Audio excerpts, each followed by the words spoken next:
14 वचन को पढ़ेंगे।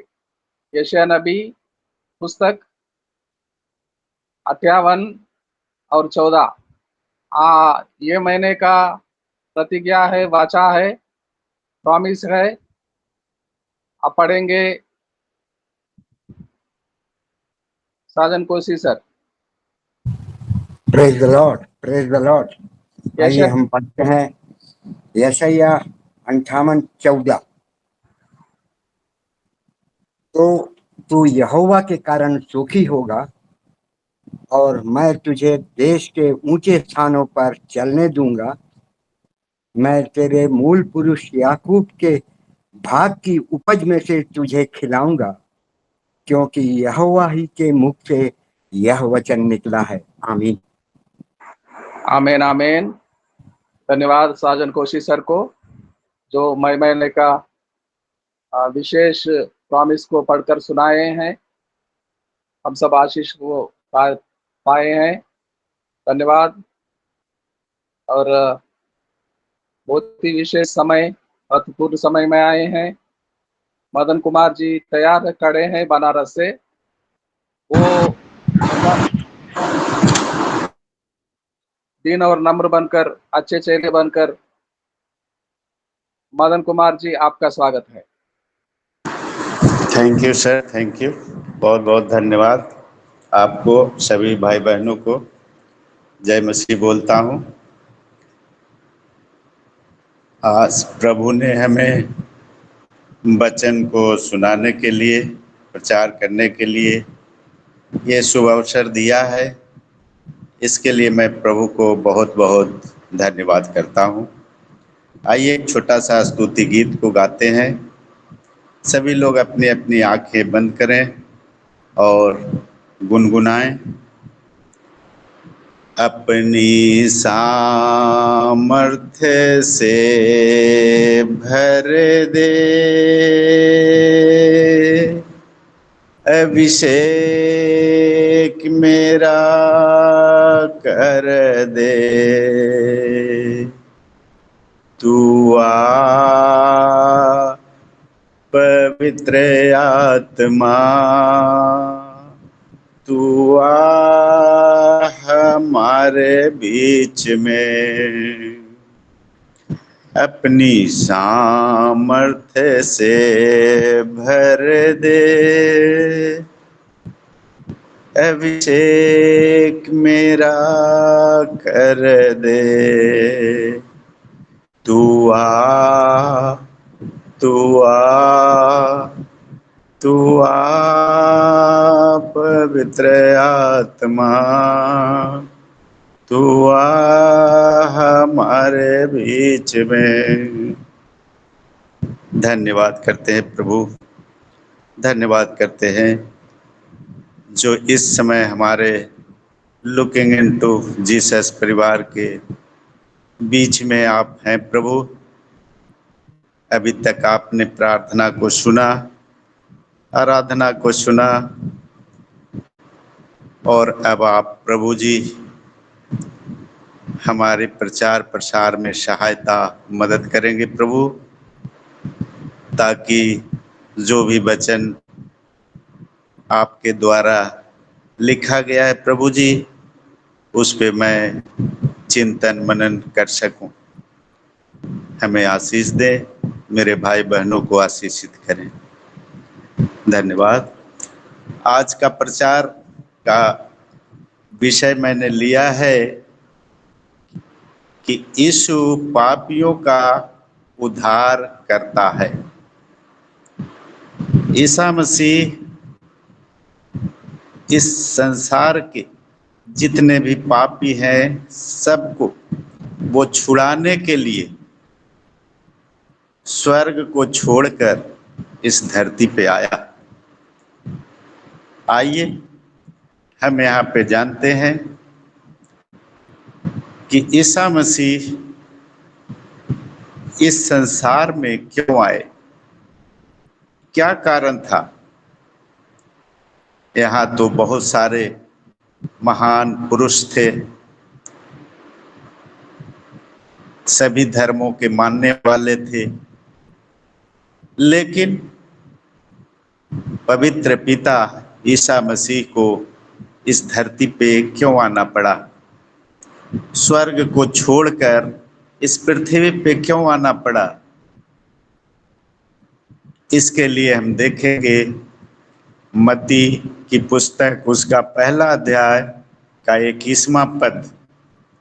कोई भी भाई बहन पढ़ें ताकि वह आप। पुरुष जनेगी और तू उसका नाम यीशु रखना, क्योंकि वह अपने लोगों का उनके पापों से उद्धार करेगा।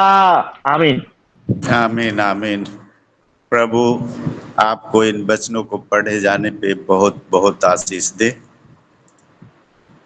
ये वचन में लिखा है कि वह पुत्र जनेगी और तू उसका नाम यीशु रखना, क्योंकि वह अपने लोगों का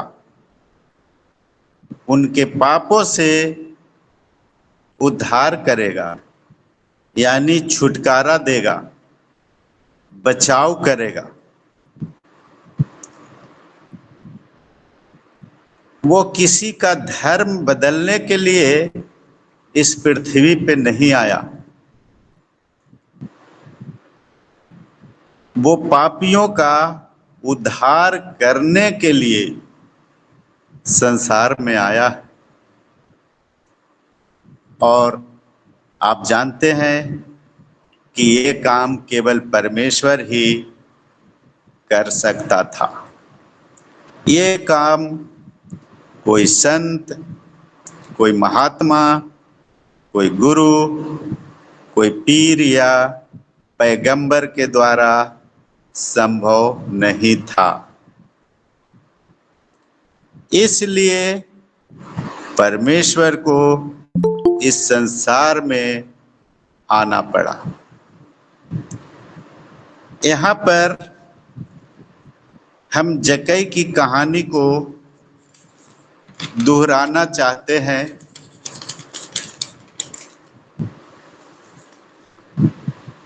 हम सभी लोग जानते हैं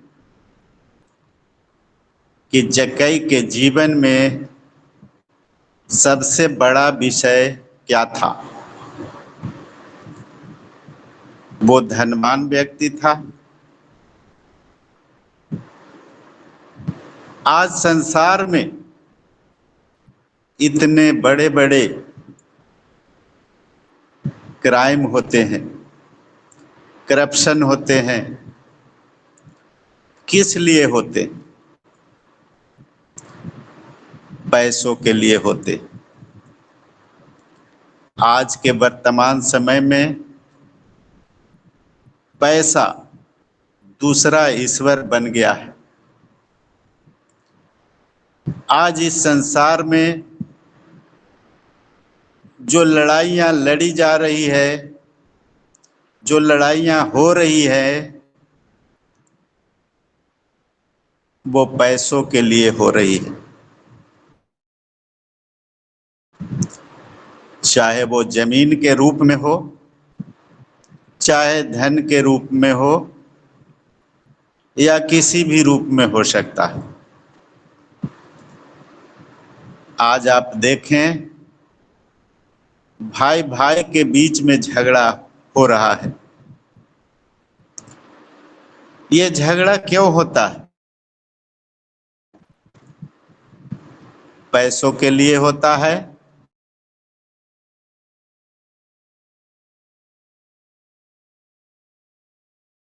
जमीन के लिए होता है। आज इस संसार के अंदर पैसा द्वितीय ईश्वर बन गया है। उसने सारा स्थान मनुष्यों का घेर लिया है, अपनी जगह बना ली है। लेकिन यीशु मसीह इस संसार में उतरकर आया जक्कई के घर, जबकि ईसा मसीह पहले से जक्कई के बारे में जानते थे कि वो चुंगी लेने वाला का सरदार, वो चुंगी लेता है और धन को इकट्ठा करता है, और क्या क्या करता है प्रभु ईसा मसीह को सब पता था। तो आइए इस वचन के द्वारा हम जानेंगे लूका 19 का 5 से लेकर 10 वचन तक। लूका 19 अध्याय 5 से लेकर 10 तक हम पढ़ेंगे।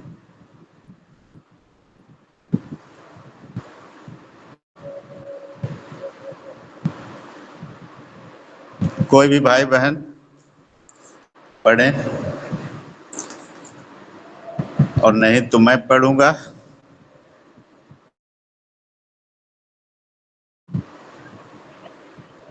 जब यीशु उस जगह पहुंचा तो ऊपर दृष्टि करके उसे कहा कि हे जक्कई, झट उतरा, क्योंकि आज मुझे तेरे घर में रहना अवश्य है। वह तुरंत उतर करके आनंद से उसे अपने घर ले गया। यह देखकर सब लोग कुड़कुड़ा कर कहने लगे, वह तो एक पापी मनुष्य के यहाँ जा उतरा है। जक्कई ने खड़े होकर के प्रभु से कहा कि हे प्रभु, देख, मैं अपनी आधी संपत्ति कंगालों को देता हूँ, और यदि किसी का कुछ भी अन्याय करके ले लिया है तो उसे चौगुना फेरता हूं। तब यीशु ने उससे कहा, आज इस घर में उद्धार आया है, इसलिए कि यह भी अब्राहम का पुत्र है, क्योंकि मनुष्य का पुत्र खोए हुए को ढूंढने और उसका उद्धार करने आया है। आमीन। जी हाँ, वचन को पढ़े जाने पे प्रभु आपको बहुत आयत से आशीष प्रदान करें। वचन में लिखा है कि जब यीशु उस जगह पहुंचा तो ऊपर दृष्टि करके उससे कहा, हे जक्कई, झट उतरा, क्योंकि आज मुझे तेरे घर में रहना अवश्य है। उतरकर आनंद से उसे अपने घर ले गया। यह देखकर सब लोग कुड़कुड़ा कर कहने लगे, वह तो एक पापी मनुष्य के यहाँ जा उतरा है। जक्कई ने खड़े होकर प्रभु से कहा, हे प्रभु, देख, मैं अपनी आधी संपत्ति कंगालों को देता हूँ, और यदि किसी का कुछ भी अन्याय करके ले लिया है तो उसे चौगुना फेर देता हूँ। तब यीशु ने उससे कहा, आज इस घर में उद्धार आया है, इसलिए कि यह भी अब्राहम का एक पुत्र है, क्योंकि मनुष्य का पुत्र खोए हुओं को ढूंढने और उनका उद्धार करने आया है। ईसा मसीह इस धरती पे इसीलिए आए कि जो रास्ते से भटक गए हैं, वो सही मार्ग पे नहीं चल रहे हैं, उसके रास्ते को बदलने के लिए, उसके मन के विचारों को बदलने के लिए यहाँ पे परमेश्वर जक्कई के घर में गए, जबकि वो पहले से जानते थे कि जक्कई जो कर रहा है वो ठीक तो देखने में नहीं लगता, लेकिन वो एक गरीबों को, लोगों को भला का काम कर रहा है। इसलिए परमेश्वर जक्कई के घर गए और जक्कई के हृदय को बदल दिए और जक्कई के घर में उसी दिन से उद्धार आ गया। तो हम यहाँ पे देखते हैं कि ईसा मसीह हमारे मन को नया बना देता है। इस प्रकार से मेरे पास और आप लोगों के पास कई गवाहियां हैं जब परमेश्वर ने मनों को बदल देता है। मन को ठीक करने के लिए हमें परमेश्वर की आवश्यकता होती है। जब मेरा मन ठीक हो जाएगा तो हम उद्धार को प्राप्त कर लेंगे। जब तक मेरा मन दूषित होगा हम उद्धार को नहीं प्राप्त कर सकते। ईसा मसीह ने कहा है कि मेरा राज्य इस पृथ्वी का नहीं है, मेरा राज्य स्वर्ग का है। मैं इस पृथ्वी का नहीं हूं, मैं स्वर्ग से आया हूं और जो स्वर्ग से आता है वही सच्चा और पवित्र है।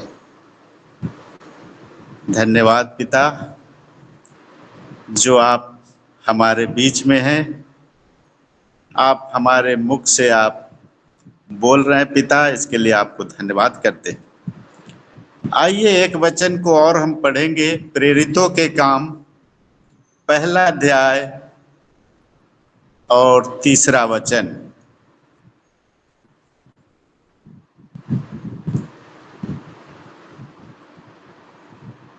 मैं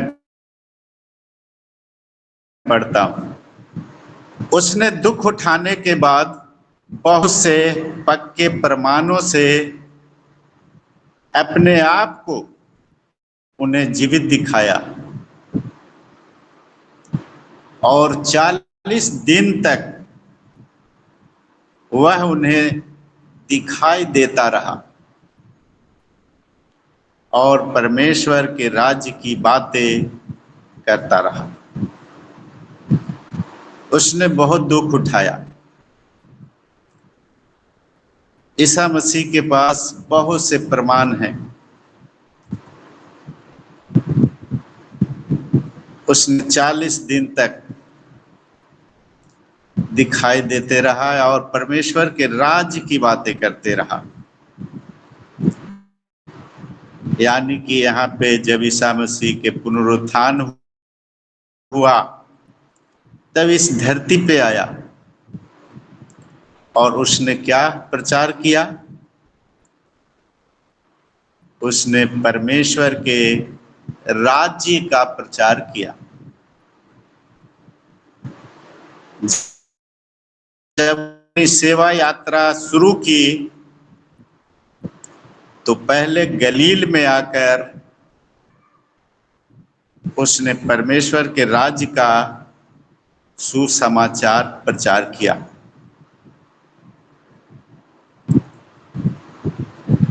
परमेश्वर मेरा महान है।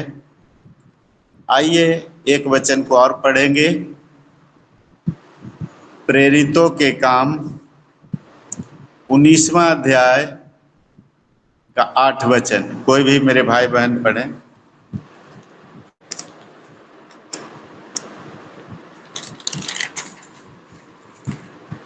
प्रेरितों के काम। वह आराधनालय में जाकर 3 महीने तक निडर होकर के बोलता रहा और परमेश्वर के राज्य के विषय में विवाद करता और समझाता रहा। आमीन। आमीन आमीन। परमेश्वर वचन को पढ़े जाने पे आपको और आपके परिवार को बहुतायत से आशीष दें।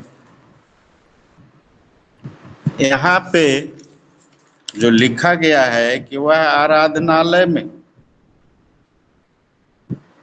जाकर 3 महीने तक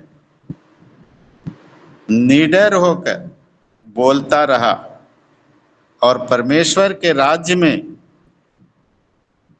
विवाद करता रहा और समझाता रहा। तो आप और हम परमेश्वर के राज्य के वारिस होने के लिए बुलाए गए। आप और हम परमेश्वर के राज्य के वारिस होने के लिए बुलाए गए हैं। आप इसको इस तरह से समझें। अपने प्रार्थना किया, बहुत से गीत गाए, बहुत सी आराधना की, बहुत से दान दक्षिणा भी दिया, लेकिन अंत में अगर आप परमेश्वर के राज्य में ना पहुंच पाए तो फिर क्या लाभ होगा। यहाँ पे कहने का तात्पर्य यह है कि अगर हम सारे जगत को प्राप्त कर लें और अंत में हमारी आत्मा की, हमारे प्राणों की हानि हो और हम परमेश्वर के राज्य में प्रवेश नहीं करने पाए तो क्या लाभ होगा। जरा सोचिए, हम परमेश्वर के वारिस होने के लिए बुलाए गए हैं, इसलिए हम कलीसिया जाते हैं, प्रार्थना करते हैं, वहाँ गीत गाते हैं, आराधना करते हैं और दान दक्षिणा भी देते हैं। लेकिन अंत में अगर हम परमेश्वर के राज्य में न पहुंच पाए तो हमें बहुत दुख होगा, क्योंकि उससे फिर जाने से और प्रार्थना करने से कोई लाभ नहीं मिलेगा। इसलिए मेरे भाइयों बहनों, अपने हृदय से प्रभु की प्रार्थना करने की जरूरत है। अगर आप 1 घंटा सुबह की प्रार्थना में लुकिंग इनटू जीसस के लिए बैठते हैं तो जितना टाइम आपके पास है बैठने के लिए, उतने देर तक प्रभु की वचन पे ध्यान देने की आवश्यकता है। प्रभु की वचन को मजाक नहीं उड़ाने का, खिल्ली नहीं उड़ाने का है, क्योंकि ये पवित्र वचन है। ये कोई मामूली साधारण सी पुस्तक नहीं है कि जो हम इस पुस्तक की बातों को उल्लंघन करें, अवहेलना करें। हमें परमेश्वर के राज्य में प्रवेश करना है तो हमें मन को बदलना पड़ेगा, हृदय को पवित्र और शुद्ध करना पड़ेगा। हमारे गीत, हमारी भक्ति, हमारी आराधना, हमारी तालियां का तभी असर होगा और नहीं तो सब व्यर्थ होगा। ईसा मसीह संसार में इसीलिए आया ताकि हम और आप उस यीशु मसीह की समानता में दिखाई दें।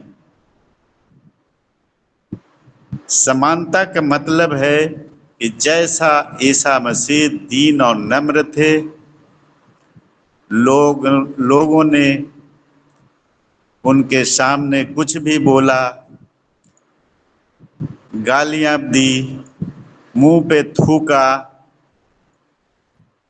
क्रूस पे चढ़ाया,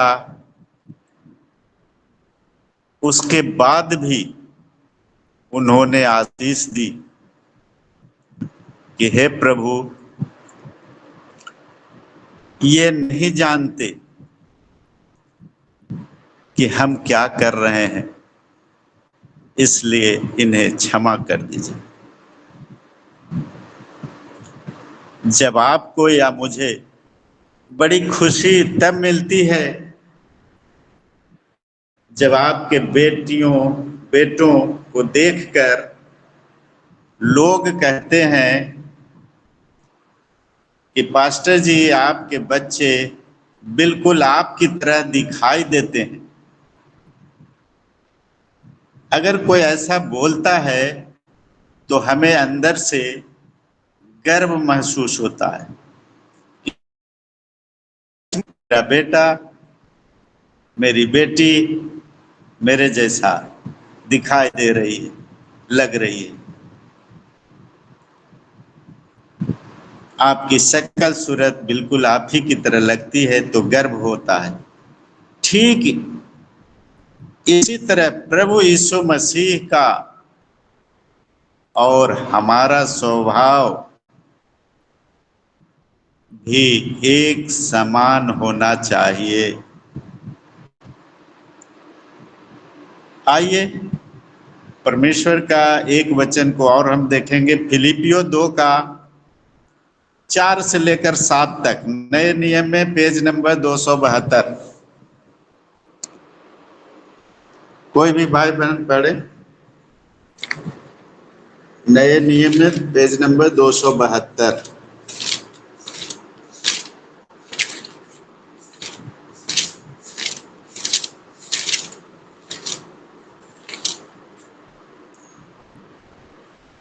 मैं पढ़ता हूं।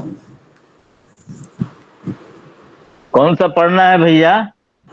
फिलिपियों का 2 अध्याय 4 से लेकर 7 जी, वचन तक। 4 से लेकर जी जी, 4 से 7 तक। हर एक अपने ही हित की नहीं, वरन दूसरे की हित की भी चिंता करे। जैसा मसीह यीशु का स्वभाव था, वैसा ही तुम्हारा भी स्वभाव हो, जिसने परमेश्वर के स्वरूप में होकर भी परमेश्वर के तुल्य होने को अपने बस में रखने की वस्तु न समझा, वरन अपने आप को ऐसा सुन कर दिया और दास का स्वरूप धारण किया और मनुष्य की समानता में हो गया। आमीन। आमीन आमीन। परमेश्वर आपको बहुत आयत से आशीष ने। तो यहाँ पे मसीह भक्ति के बारे में बताया गया है। लिखा है कि हर एक अपनी ही हित की नहीं, वरन दूसरों के हित की भी चिंता करे। हर व्यक्ति आज के समय में अपना ही चिंता करता है, लेकिन हमें प्रभु यीशु सिखाते हैं कि हमें दूसरों के बारे में भी चिंता करने की जरूरत है। जैसा मसीह यीशु का स्वभाव था, वैसा ही तुम्हारा भी स्वभाव हो। जिस तरह से वो चलते थे, वचन को सुनाते थे, चाहे लोग माने या न माने, वो अपना प्रचार प्रसार किया करते थे। तो यीशु मसीह का स्वभाव जैसा, वैसा ही हमें भी उसी स्वभाव में बनना है। जिसने परमेश्वर के स्वरूप में होकर भी परमेश्वर के तुल्य होने का अपने वश में रखने की वस्तु न समझा। ईसा मसीह स्वयं परमेश्वर थे, इस जगत के निर्माता थे, इस सृष्टि के सृजनहार थे, फिर भी वो अपने आप को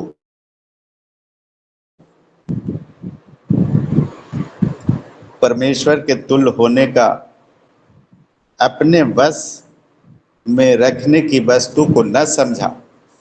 उसने समझा कि इस धरती को जब मैं बनाया है, इस धरती पे लोगों को मैंने भेजा है, तो उसकी चिंता करना है, उसके दुख दर्द को हमें सुनना है।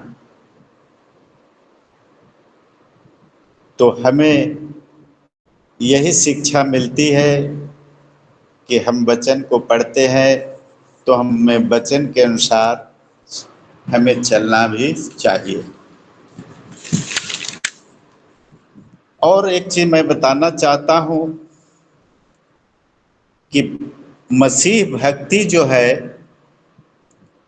वो सामूहिक है। सामूहिक के मतलब 5, 7, 10, 20, 100, 50 इकट्ठे होकर जब प्रार्थना करते हैं, गीत को गाते हैं, वचन को पढ़ते हैं, तो यह सामूहिक हुआ। यह एक धार्मिक स्थान नहीं है कि लोग अपनी समय के अनुसार आए, अपनी इच्छा के अनुसार आए। ये कोई खुला मंच नहीं है। मसीह भक्ति सामूहिक है। एक साथ कलीसिया का समय होता है, एक साथ आराधना करते हैं, सभी एक साथ मिलकर इकट्ठा होकर प्रार्थना करते हैं। जब प्रचार किया जाता है तो पूरी कलीसिया एक साथ उस वचन को सुनती है। यहाँ पर एक बात याद रखने योग्य है कि मसीही भक्ति सामूहिक है, लेकिन उद्धार व्यक्तिगत है। उद्धार जो है हम कैसे प्राप्त करेंगे, ये समूह में नहीं कर सकते, ये सामूहिक नहीं है। ये उद्धार पाना व्यक्तिगत है और उद्धार हम अपने विचारों को बदलकर ईसा मसीह के स्वभाव में बनकर, दीन और नम्र बनकर कर सकते हैं। क्योंकि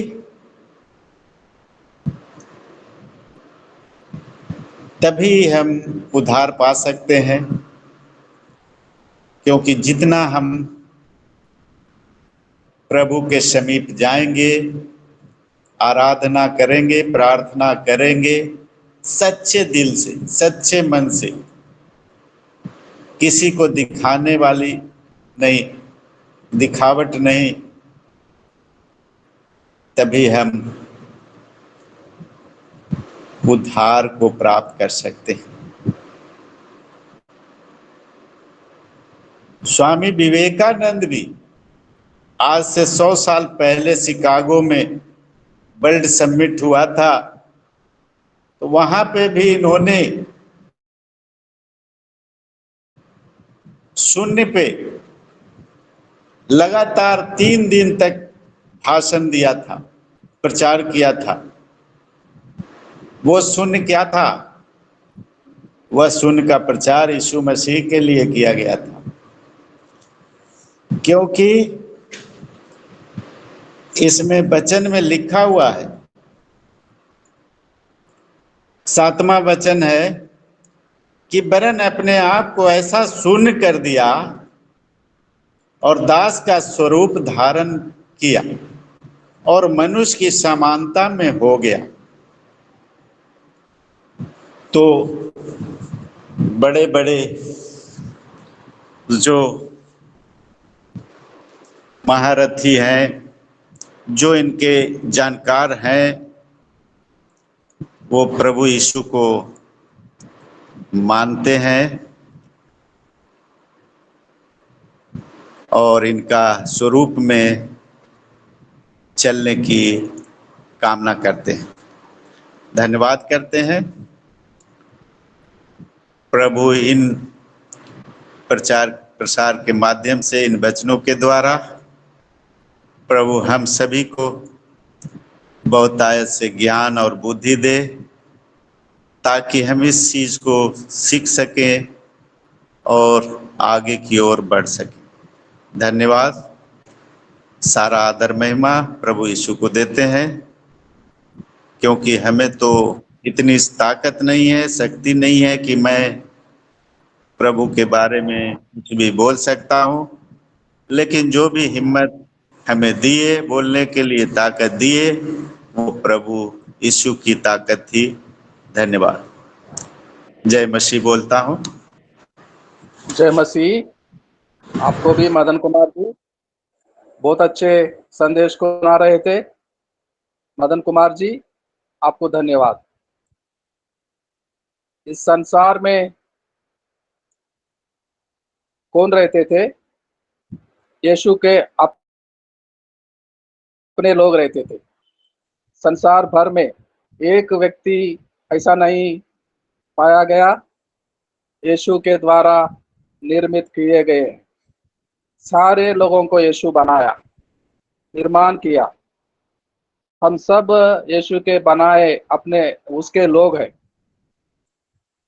उसके लोगों को, यीशु के लोगों को उनके पापों से उद्धार करने के लिए यीशु का नाम यीशु करके रखा गया। वो एक पुत्र को जन्म देगी तो उसका नाम यीशु रखना, क्योंकि वो अपने लोगों को उनके पापों से उद्धार करेगा।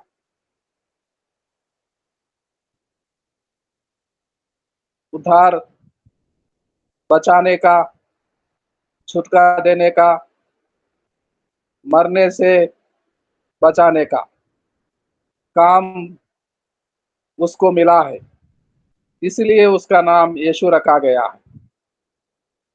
वो अपने लोगों को, यीशु के लोगों को पापों से उद्धार करेगा। उद्धार करता, यीशु का नाम उद्धार करता। यीशु का नाम पापों से बचाने वाला, छुटकारा देने वाला।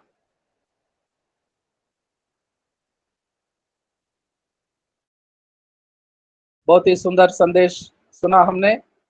हम में से कोई भाई आगे आए आखिरी प्रार्थना करने के लिए, छोटा सा कोई भाई बहन आखिरी प्रार्थना करेंगे।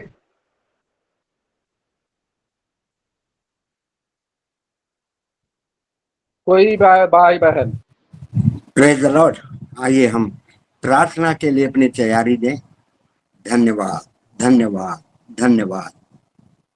आपके दास मदन कुमार जी को आपने उपयोग में लाया पिता। वचन की गूढ़ बातों को निरंतर चिताकर, बताकर समझाया पिता। धन्यवाद, धन्यवाद, धन्यवाद। साथ ही साथ शून्य का परिचय भी दिया। यस लॉर्ड, मैंने भी कहीं पढ़ा और जाना था कि हाँ,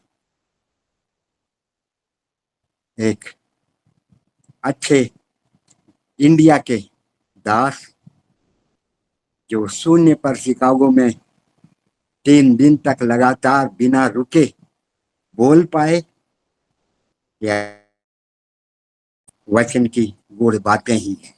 उसी प्रकार महात्मा गांधी ने भी इन बातों का चित्रांकन किया कि अगर कोई एक गाल पर थप्पड़ मारे तो दूसरा भी दिखा दे या चिता दे।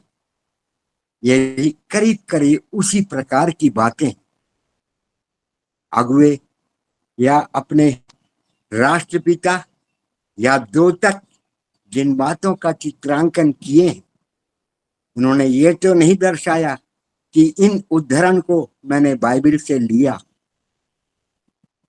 यस लॉर्ड, पर यह लिया गया बाइबल से ही है। यस लॉर्ड, धन्यवाद पिता। वचन की गूढ़ बातें हम जान पाए।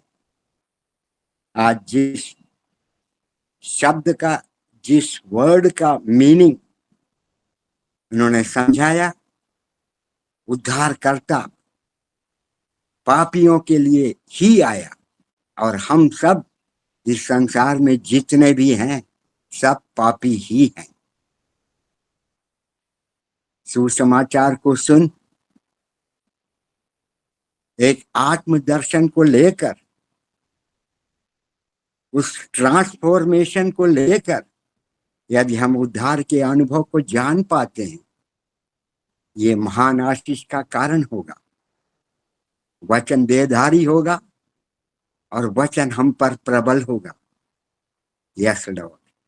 अच्छे से अच्छे धनाढ्य, अच्छे से अच्छे पढ़े लिखे लोग भी इन बातों को जानते, मानते, आंकते, समझते। शायद सुलेमान के बराबर ना कोई था ना कोई होगा जो वचन हमें बताता है। उसकी धन की स्थिति, उसकी बुद्धि की स्थिति शायद संसार में सबसे ज्यादा थी। यस, धन्यवाद। पिता के नाम को महिमा और आदर देने के लिए आपने अपनी उपयोगिता में लाया, जानकारी में लाया। हमें चेतने, जानने और समझने की आवश्यकता है। धन्यवाद प्रभु। आनंदित और खुशहाली जीवन के लिए धन्यवाद। आगे के समय को प्रार्थना के साथ प्यारे प्रभु यीशु मसीह के नाम से मांगते हैं। आमीन, आमीन, आमीन। आमीन, आमीन। बहुत बहुत धन्यवाद साजन कोशी सर को। आपको, आपके परिवार के उन बच्चों को परमेश्वर आशीष करे। अब समय हो गया है आशीर्वाद सुनने का। मदन कुमार जी आशीषों को सुनाएंगे। जी सर, जी सर। ईसा मसीह का प्रेम, दया, करुणा, पिता परमेश्वर का अनुग्रह, सामर्थ और पवित्र आत्मा की संगति और सहभागिता हमारे प्रिय भाई बहनों